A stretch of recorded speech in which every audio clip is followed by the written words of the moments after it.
need to be taken to get the economy growing again? I'm sure you'll all welcome them. We want to know your answers. Thanks, Jim.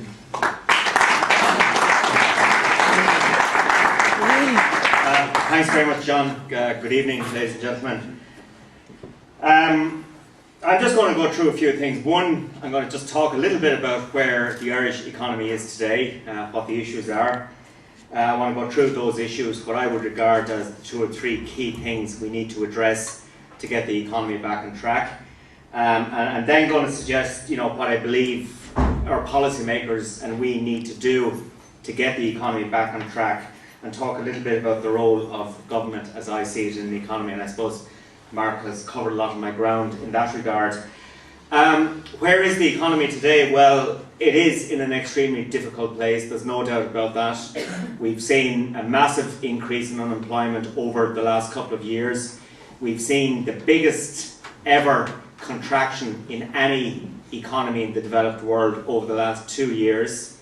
Effectively, for every €100 that was in circulation 2 years ago, there's around €84 in circulation today. So around 16% has been taken out of the economy to date. And that's dramatic. It's absolutely dramatic, and has had a huge, huge impact. And earlier this year, we got, at the end of June, we got official confirmation from the Central Statistics Office that the recession was technically over, in the sense that gross domestic product increased from one quarter to the next. And, government politicians made a lot of hay over those couple of days. But the reality, of course, is that that recovery was exclusively driven by the chemical and pharmaceutical sector and the IT sector. So it's been driven by the multinational sector. And unfortunately, that growth is good, but unfortunately, it is not resulting in job creation. It is not resulting in any significant increase in tax revenues because of the nature of multinational activities. I'm not downplaying or denigrating the importance of multinationals in the economy. They're extremely important, not least because of the supply industries and SMEs and such that grow up around the multinational sector. But the reality is that we're definitely living in a dual economy. The multinational sector doing well, the rest of the indigenous economy, as in small businesses, indigenous manufacturing, retailers, and so on, the environment is extremely difficult. So I wouldn't get carried away with people telling you that the recession is over. I think on the ground, the reality is that we've fallen dramatically. There is a sense that we're probably starting to level out at this stage, but we're leveling out at very low levels of activity, and they are levels of activity that I think many businesses and individuals are finding it extremely difficult to cope with. The big issues, as I see it, 3 big issues. One, the public finance situation. Mark mentioned the statistics. Well, this year we're going to take in around 32 billion in tax revenues. We're going to spend 56 billion running the country.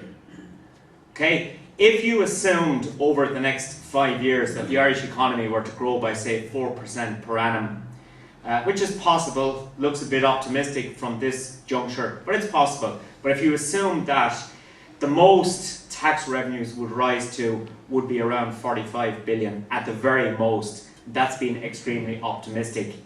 And yet we're stuck with a spending base of 56 billion. So even if we did see strong growth over the next 4 or 5 years, you'd still be left with what we call a structural hole in the public finances.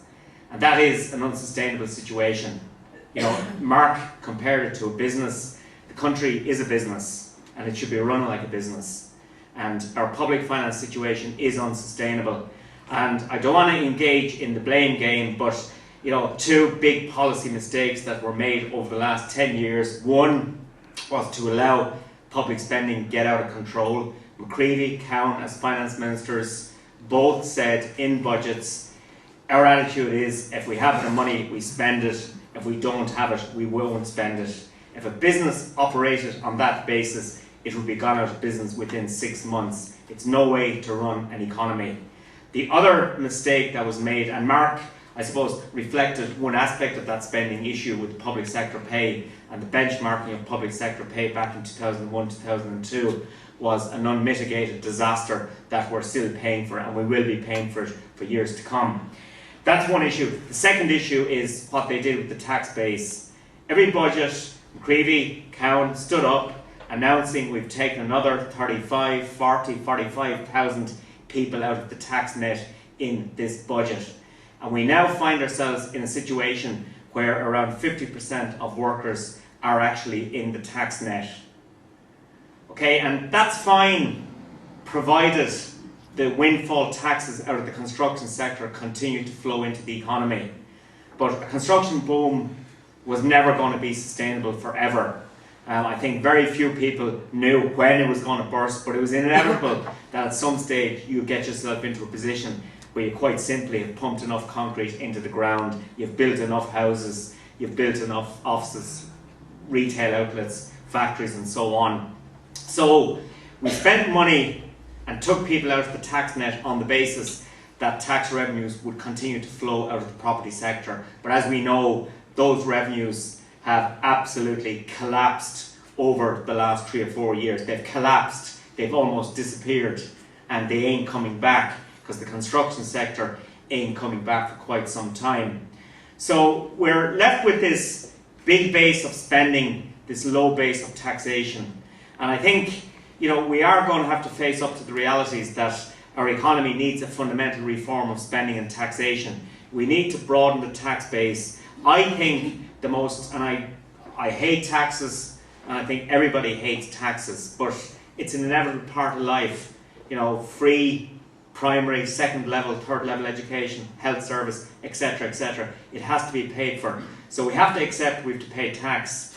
But so what we have to try and do is engineer an economically efficient tax system that promotes incentive and initiative, as Mark pointed out, was built into the Constitution. I think the most economically efficient tax system is one where there's a broad base from which you collect it with low marginal rates.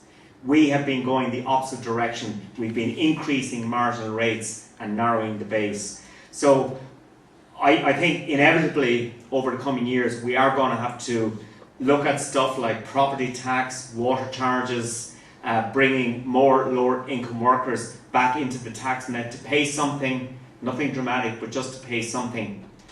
Because if you've got 700,000-800,000 people back into the tax net paying a little bit, you know, it would add up very, very quickly. On the spending side, we've just got to get the spending base down. And, you know, how do you do it? I think a lot of the low-hanging fruit has been picked at this stage. I don't believe government politically can go back and look for further public sector pay cuts. I don't believe it's going to be possible to cut social welfare again. Okay, so a lot of that stuff has been done. It'll be very difficult to revisit it.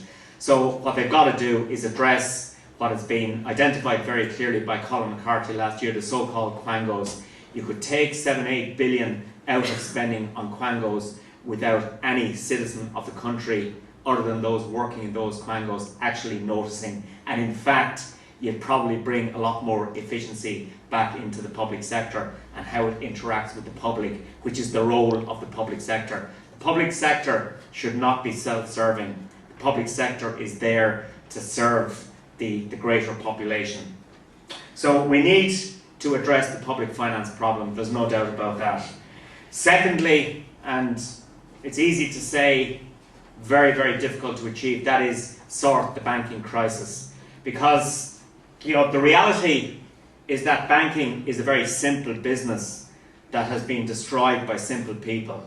I mean, basically, banks, the role of a bank is to collect deposits from people who want to save and act as an intermediary to funnel those deposits to people who want to invest or people who want to borrow to buy things.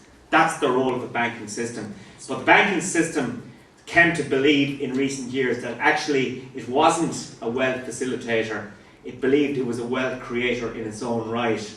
And we had this incessant push to maximize profits, get profits up as high as possible. By definition, the more profitable a bank is, the more it's screwing its customer. You know, that's the reality. So in restructuring the banking system, we should not, and I'm afraid this is all our government's